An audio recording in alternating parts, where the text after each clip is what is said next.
Hi, and welcome into Meet Me at the Movies. I am Thomas Manning, joined as always by Noel T. Manning II. We have a very special show today. We're joined by filmmaker, writer, and co-founder of the Slam Dance Film Festival, Mr. Dan Mirvish. Dan is the director of the political comedy and thriller 18 and a Half, which takes a look at the Watergate scandal and the missing 18 and a half minutes on the Nixon White House tapes. So Dan, thanks so much for your time today. No, thank you guys. It's great to be honored to meet all the Mannings. Yeah. I know you're seeing double a little bit here, but yeah. We're very happy to be here and talking about 18 and a Half ahead of its DVD release. And before we really dive into talking about the film, I'd love to have you reflect back to some of your earlier memories of learning generally about Watergate and Nixon and that entire ordeal. How far back does that go for you? Right. I think my earliest memories, I do actually remember, I think in kindergarten, campaigning for McGovern. So that would have been the 72 election. And then I do remember we were on a big family trip out east the summer that Nixon resigned. So I was in upstate New York at the time, and I remember watching that with my sister. So that was a big, even for an 8-year-old, that made a big impression. You don't just have the president resigning too often. So, but I do vaguely remember sort of all of Watergate that led up to that. Not all of it, but how it was always on TV. I think my wife was reminding me, and she's even a little younger than me, that it interrupted Sesame Street. It was that big, the Senate Watergate hearings. And, and then working with Bruce Campbell, who's a couple of years older than me, he remembered, he didn't play baseball outside for a whole summer because he was inside watching the Watergate hearings. It was, we were just talking about the O.J. Simpson chase. It was our O.J., in a sense. And so it made an impression. Didn't matter how old you were. It was in the zeitgeist. Everyone was talking about it because that was, and there were only, 3 or 4 networks then. So if it was on TV, that's what you had to watch, That was it. Yeah, I was just telling Thomas before we went on the air that our former general manager for Meet Me at the Movies and for C19 TV, Greg Tillman, he said he remembers fondly, and he was a news junkie even as a young kid, and he said he was excited to be able to go home after school every day and watch Watergate while his friends were upset because they were missing Sesame Street or missing cartoons or reruns of Gilligan's Island. But Greg, he said he just loved it. He was just like, this is fascinating. This is history unfolding before our eyes. And you nailed it when you were talking about networks. There was ABC, CBS, NBC, and then you had PBS. And that was it, unless you had local stations that would do something just locally, like a government or an educational channel. But that was it. That was it. Yeah, it was really an all-consuming story. And and because of it, it's kind of funny because Nixon had plenty of other scandals leading up to Watergate, which we touch on a little bit in the film, but nobody remembers them, dealing with ITT and milk subsidies and all kinds of things that were, would have been his big scandals. And, getting rid of Agnew, his first VP, for a bribery scandal, little things like that. But Watergate is the one that we remember for sure.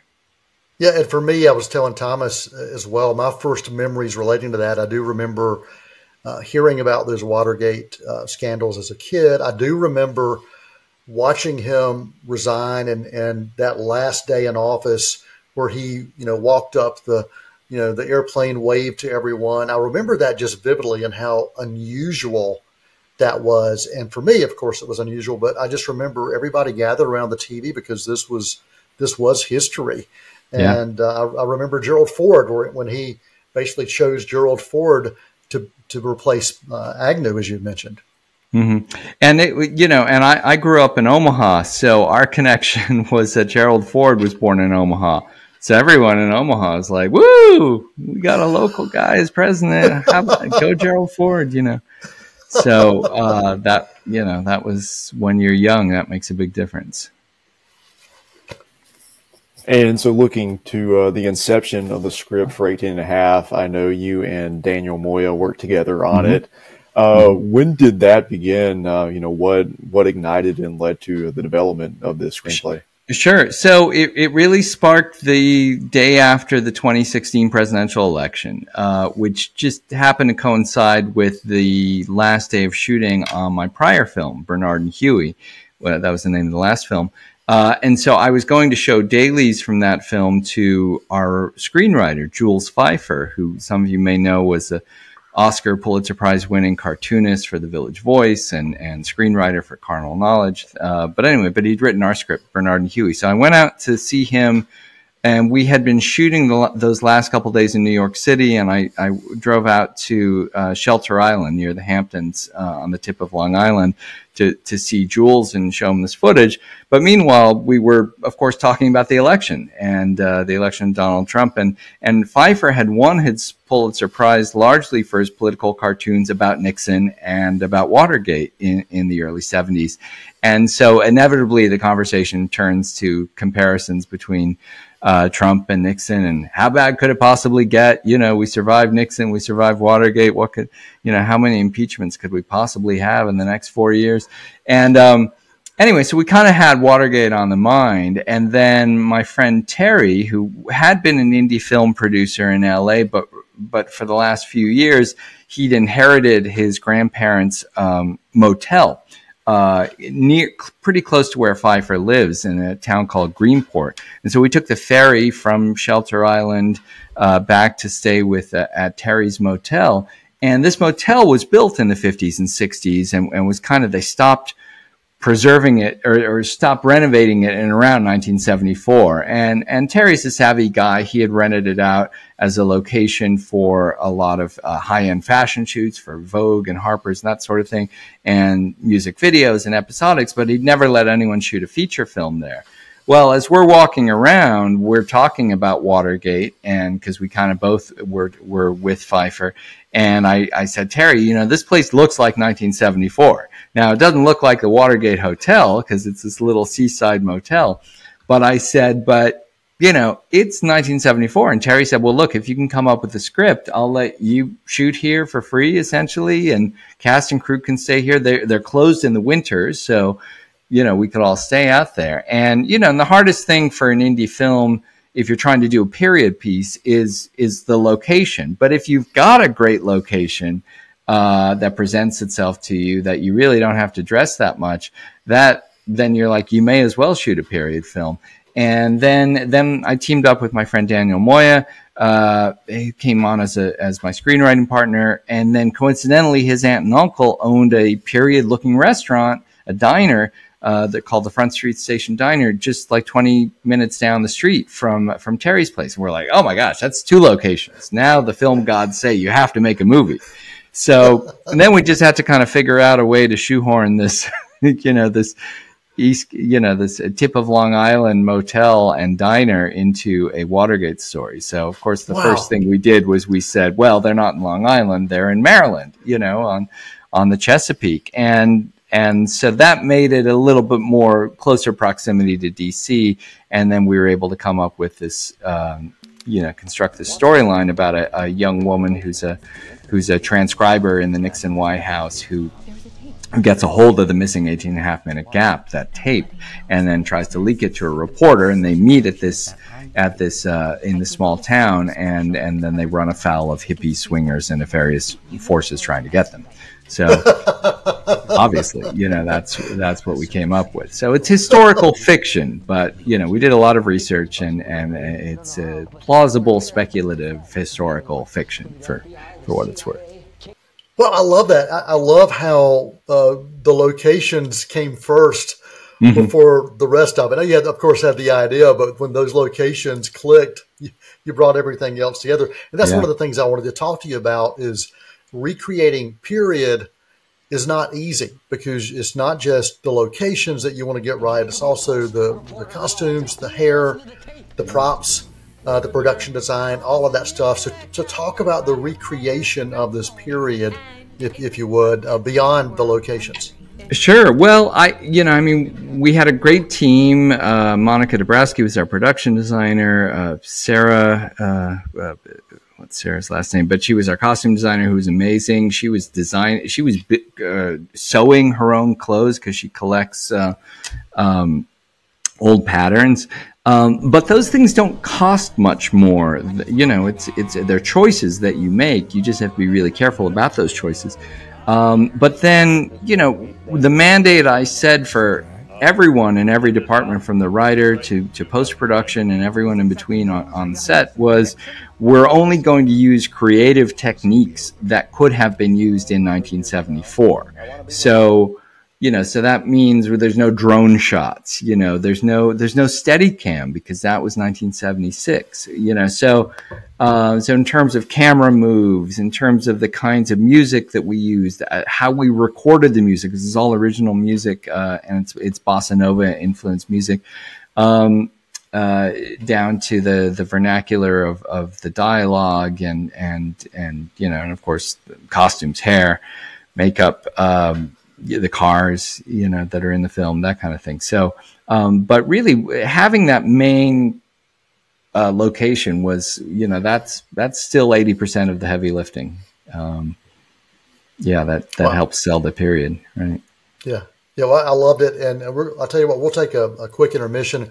We're going to come back, and I want to revisit that a little bit more, especially the way it was shot. I love that aspect of what you're talking about, the way you shot it, angles, and then utilizing the recordings within period as well. Love that. And that brings this to life in a way that feels so authentic. So we're going to take a quick intermission. We're going to come right back with Meet Me at the Movies right after this break. Won't you come and meet me at the movies? Won't you come and watch a flick? Listen up. Do you have a passion for cooking? A desire to learn more about the craft of professional food preparation? If so, now's a great time to check out Cleveland Community College's brand new Culinary Arts Academy. This exciting 3-month program offers hands-on training for jobs in the food service industry. Across the nation, food service is one of the fastest growing industries. With your training at CCC's Culinary Arts Academy, you can compete for jobs in hotels, restaurants, conference centers, cruise ships, and other settings. Enroll in CCC's program and you'll gain in-depth training in food procedures, preparation, and commercial kitchen operations. Plus, the program includes a special add-on. You'll get your certificate in cardiopulmonary resuscitation, or CPR training. You can earn good money too. Depending on where you work, starting salaries range from $20,000 to $50,000. In just 12 weeks, you can be well on your way to gaining the know-how to handle food safely, properly, as a true professional. Now ask yourself, are you ready to start your journey today at CCC? Won't you come and meet me at the movies? Won't you come and watch a flick? Hi, and welcome back to Meet Me at the Movies. We are speaking with Dan Mirvish about 18 and a half.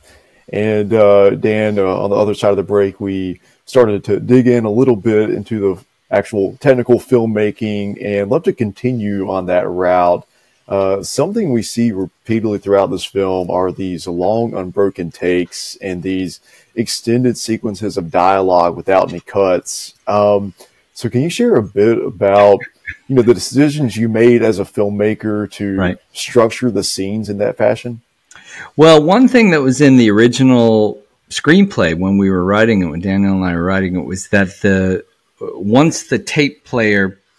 once you hear the tape playing the full 18 and a half minutes, which is, you know, spoiler alert, it's at the end of the movie, that we would be in a long, epic, unbroken shot. And we just kind of put that into the, you know, as a dare for ourselves as much as anything else. You know, as we got a little closer to shooting, we realized that would be, you know, challenging in all kinds of ways. And so we kind of came up with a rule that if the characters hit pause or stop on the player, then we could cut our take and go to traditional coverage. And then when they hit play again, then we're into these long oneers. And we kind of realized, oh, this is going to work aesthetically. It's going to draw the audience in and make you listen and focus in the same way that our characters are. But also a big part of it is until you start working with the actors, you don't really know if it's going to work, because every combination of actors on every film you make is going to be a little bit different. They may have a terrific rhythm or chemistry and know all their lines, and you can hold a long oneer, as we say, you know, a long unbroken take for a long time. But then there's other pairs of or combinations of actors where it's just not going to work for all kinds of reasons, and that's okay. And you have to, as a director, you have to kind of accept and know that going in, and then be flexible about, well, when are you going to use it and when aren't you? And, you know, just because you have this idea in the script,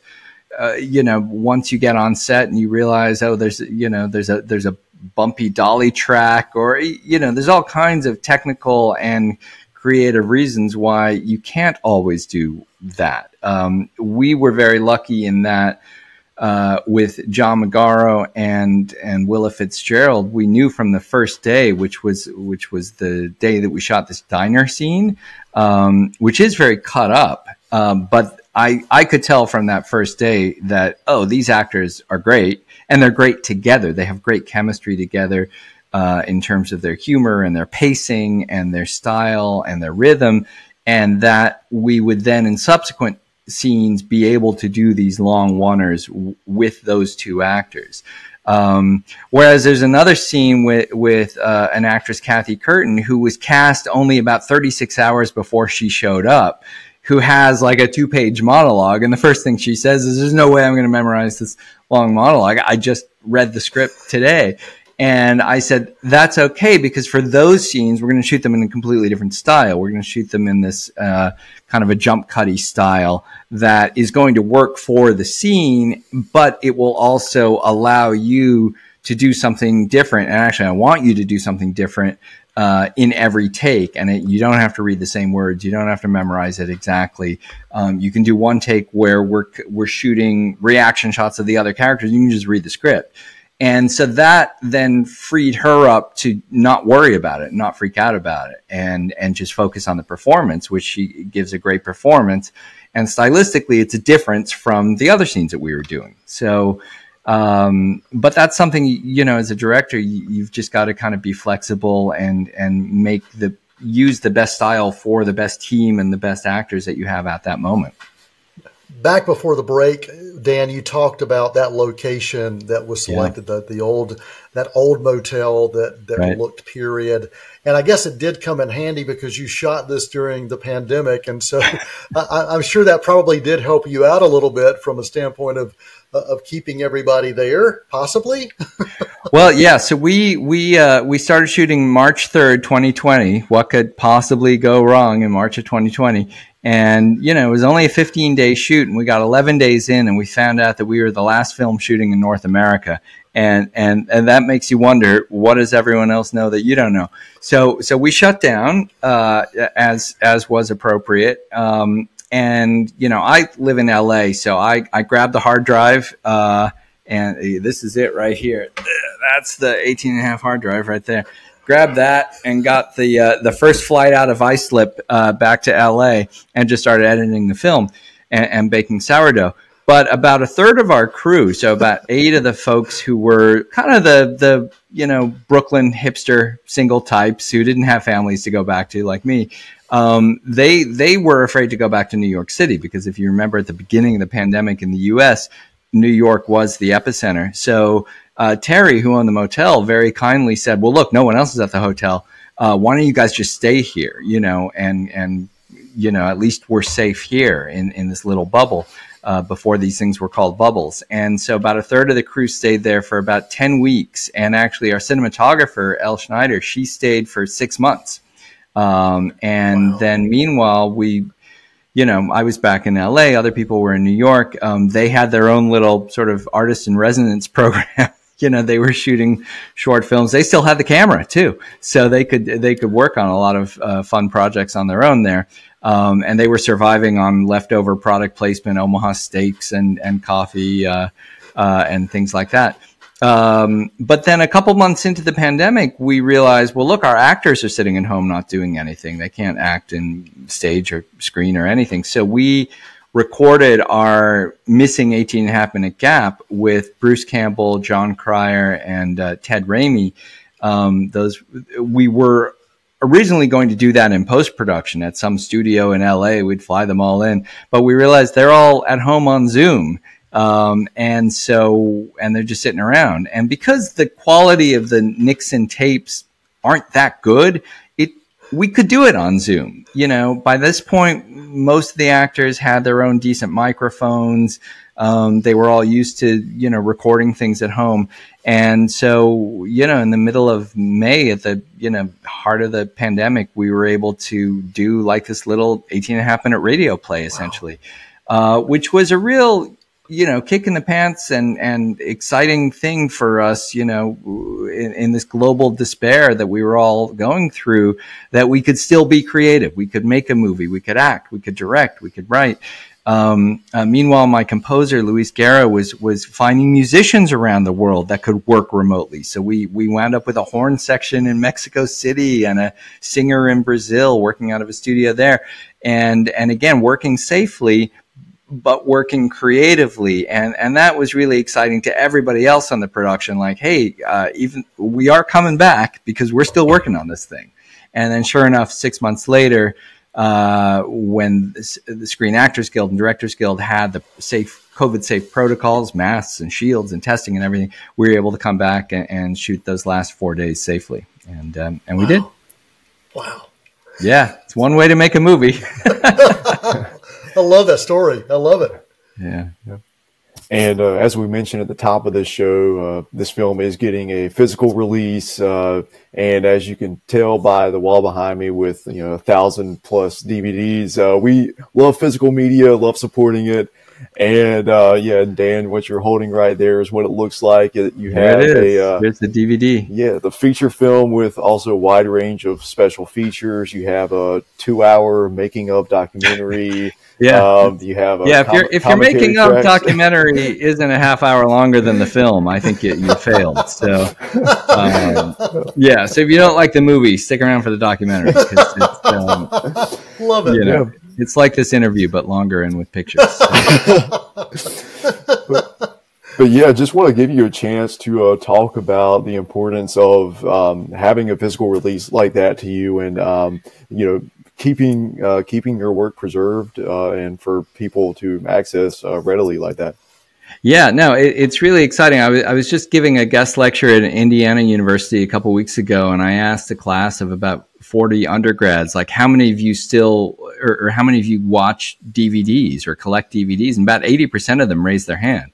And it's interesting that whereas it's a class of grad students, it's fewer. But physical media is coming back, and I think as people are realizing that, hey, you can watch something on a streamer and it could be gone tomorrow.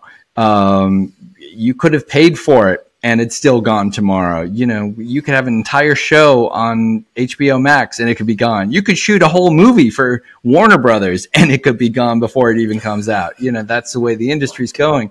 So it just as people have been, as vinyl has made a huge comeback in, for physical media, for music, in the last 5 years, which we put part of our soundtrack on vinyl as well.